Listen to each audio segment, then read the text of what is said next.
Terima kasih banyak kepada para pendengar dan pemirsa. Kembali lagi bersama saya Muhammad Aksin Muflihun. Saya sebagai dosen Departemen Teknik Mesin dan Industri Universitas Gadjah Mada. Pada kesempatan kali ini saya akan mengetengahkan terkait dengan program insentif pengembangan konten pembelajaran daring melalui video diseminasi ilmu pengetahuan tahun 2025. Pada kesempatan kali ini kami akan membuat program yaitu proses manufaktur dan evaluasi dinding tipis kedap suara dari limbah filamen PLA bekas proses 3D printer.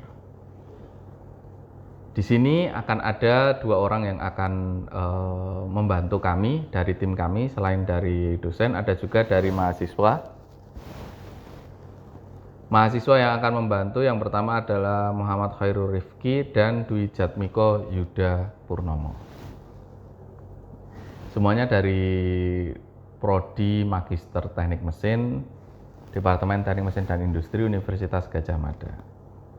Pada kesempatan kali ini, apa yang ingin kami kemukakan di sini adalah yang pertama terkait dengan riwayat hidup. Saya lahir di Klaten tanggal 1 Juli 1988. Kemudian riwayat pendidikan kami S1 di Departemen Teknik Mesin dan Industri, Prodi Teknik Mesin, kemudian S2 di De La Salle University di Manila, Filipina, dan di S3 itu di The University of Tokyo, Jepang.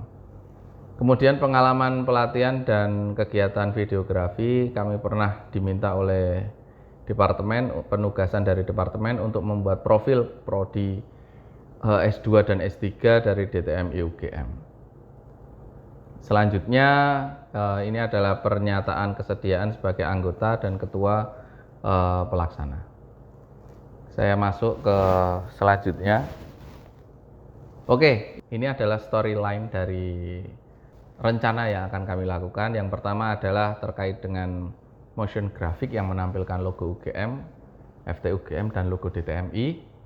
Kemudian kami buka juga dengan aktivitas dari lab CNC, kami tergabung dalam grup di lab CNC, kemudian proses pembuatan 3D printing jenis FDM. Kemudian dalam hal ini aktivitas yang ada adalah mahasiswa mengoperasikan mesin 3D printing. Selanjutnya aktivitas adalah pengumpulan sisa 3D printing FDM, di mana pemilihan dan pemilahan dari scrap atau sisa-sisa dari 3D print. Lokasinya juga di lab CNC, di mana mahasiswa membuang sampah sisa 3D printing ke dalam kontainer sampah 3D print. Setelah itu dilakukan pemilahan sampah dari proses 3D printer. Dari sisa hasil 3D print tadi, kemudian limbah PLA-nya kemudian dihancurkan melalui mesin crushing, dan penghancuran ini juga dilakukan oleh mahasiswa kami. Lokasi adalah di PSIT, di lab baterai, dilakukan persiapan penggunaan mesin dan proses penghancuran hingga cleaning mesin setelah digunakan. Kemudian material setelah di crushing kemudian dikeringkan, kemudian akan ada penjelasan terkait dengan cara mencuci hingga setelah dicuci. Selanjutnya kita laksanakan proses pembuatan plat, yaitu pemotongan glass fiber, penimbangan antara PLA yang akan didaur ulang dan PLA murni, serta akan ada penjelasan terkait dengan jenis material yang digunakan, lalu pemotongan glass fiber beserta ukuran yang akan dikerjakan, kemudian pengukuran komposisi yang akan dipakai. Selanjutnya adalah proses pembuatan komposit plat tipis dari PLA daur ulang. Kita akan mengatur temperatur atau suhu di furnace, mengatur waktu dalam furnace, dan memasukkan cetakan dalam furnace. Kemudian pengambilan komposit dari furnace. Penjelasan-penjelasan dari tiap proses akan dilakukan dalam proses pembuatan material ini. Selanjutnya ada pengujian suara dan sifat keras atau kekerasan atau hardness dari material yang dibikin.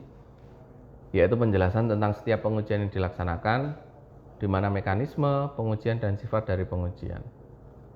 Hasil dari pengujian tentu kita perlu menganalisis hasil pengujian suara dan kekerasan.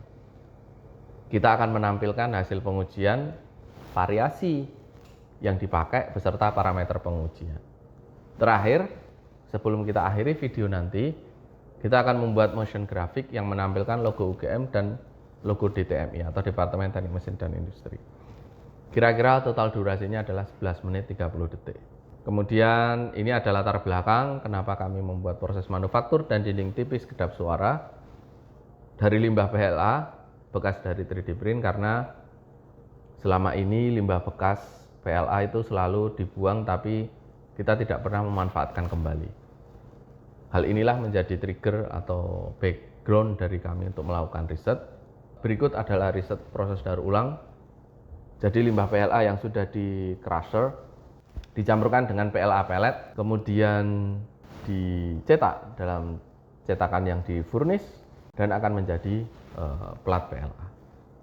Selain itu, pemilihan video juga memiliki bertujuan bahwa untuk mengumpulkan secara langsung bagaimana proses teknologi 3D print ini tidak hanya membuat benda saja, tapi juga memberikan nilai lebih bagi sisa pekerjaan atau sisa material yang sudah dipakai dan tidak digunakan kembali.